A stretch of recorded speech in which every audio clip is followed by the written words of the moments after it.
Hello friends, నమస్తే. Welcome back to our channel. అందరూ ఎలా ఉన్నారు? బాగున్నారా?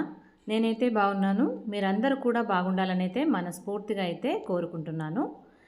ఈరోజు వీడియోలో వచ్చేసి రేపైతే వినాయక చవితి కదండి. పూజకు కావలసిన సామాగ్రి అట్లాగే 21 రకాల పత్రాలను అయితే వాడతాం కదా. అవి ఏమేమిటియో అయితే నేను ఈ వీడియోలో అయితే మీకు చూపించబోతున్నాను. ఇది వచ్చేసి అయితే దానిమ్మ అండి, దానిమ్మ పత్రం. ఇది వచ్చేసి నేరేడు, గన్నేరు, తంగేడు పత్రము, మామిడి, రావి పత్రము, జిల్లేడు ఆకుల్ని అట్లాగే జిల్లేడు పువ్వుల్ని కూడా పూజలో అయితే వాడతారండి. జిల్లేడు పువ్వుల్ని అయితే మాలగా కట్టి అయితే గణేష్ మెడలో అయితే వేస్తారు. ఇది వచ్చేసి జామ ఆకుల్ని కూడా వాడతారు. అట్లాగే సీతాఫల్ ఆకు, తులసి పత్రము.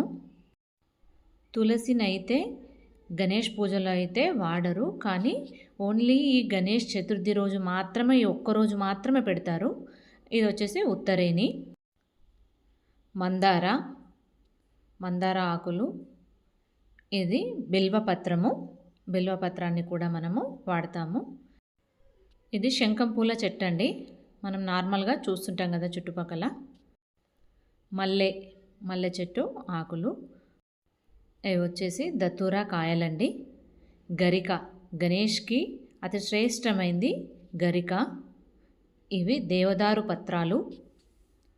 పూజకి సరిపడా మనము ఏవైతే పువ్వులు అయితే ఉంటాయో పువ్వుల్ని కూడా ముందు రోజు అయితే సిద్ధం చేసుకొని పెట్టుకోవాలి. కొబ్బరికాయలు అయితే 2 కొబ్బరికాయలు తీసుకోవాలండి. ఒకటైతే మనం కలశం పైనకి, అట్లాగే ఇంకో కొబ్బరికాయ వచ్చేసి కొట్టడానికి. ఫ్రూట్స్ అండి, మనం ఎన్ని రకాల ఫ్రూట్స్ తీసుకొచ్చుకుంటే అన్ని రకాల ఫ్రూట్స్. అట్లాగే ఒక కుంకుమ ప్యాకెట్, గంధం డబ్బా, పూజలో వాడుకోవడానికి గంధము, ఆయిల్, మనం దీపాలు వెలిగించుకోవడానికి ఆయిల్ని కూడా అయితే ముందు రోజు అయితే సిద్ధం చేసుకొని పెట్టుకోవాలి. ధూప్ స్టిక్కు, అగ్గిపెట్టె, అగరబత్తి ప్యాకెటు, దీపాన్ని వెలిగించుకోవడానికి మనకు హారతి ఇవ్వడానికి చిన్న ఒత్తులు, అట్లాగే పెద్ద కుందులల్లో దీపాలు అఖండ జ్యోతులు వెలిగించడానికి పెద్ద ఒత్తులు, పసుపు, అట్లాగే హారతి ఇవ్వడానికి హారతి గరిటె, గంట, మనం కలశం పెట్టుకోవడానికి రావి చెంబు ఒకటైతే సిద్ధం చేసుకొని పెట్టుకోవాలి. గణపతి ప్రతిమను కూర్చుండబెట్టుకోవడానికి పీటలైతే మన దగ్గర ఏది అవైలబుల్గా ఉంటే అదైతే పీటనైతే అరేంజ్ చేసుకొని పెట్టుకోవాలి. ఇదైతే గణేష్ పండుగ రోజు తుమ్మి కూరతోని కర్రీని అయితే చేస్తారండి. అదైతే ఈరోజు మాత్రమే చేస్తారు. అలాగే గణేష్కి జంజిరం వేయడానికైతే ఒక తెల్లది ఇలా దొడ్డుగా ఉండే దారపు ఉండ, వస్త్రాన్ని చేసుకోవడానికి దూది, 2 బ్లౌజ్ పీసులు, ఒకటైతే కలశం పైనకి, ఇంకొకటైతే పీట పైన మనం గణేష్ని కూర్చుండబెడతాం కదా, కొన్ని బియ్యం అయితే వేసి దీనిపైన అయితే కూర్చుండబెడతారండి.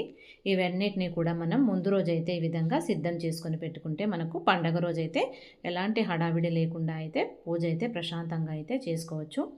ప్లీజ్ ఈ వీడియో కనుక మీకు నచ్చినట్లయితే ప్లీజ్ మీరు లైక్ చేయండి, షేర్ చేయండి, అట్లాగే సబ్స్క్రైబ్ చేయడం మాత్రం మర్చిపోకండి.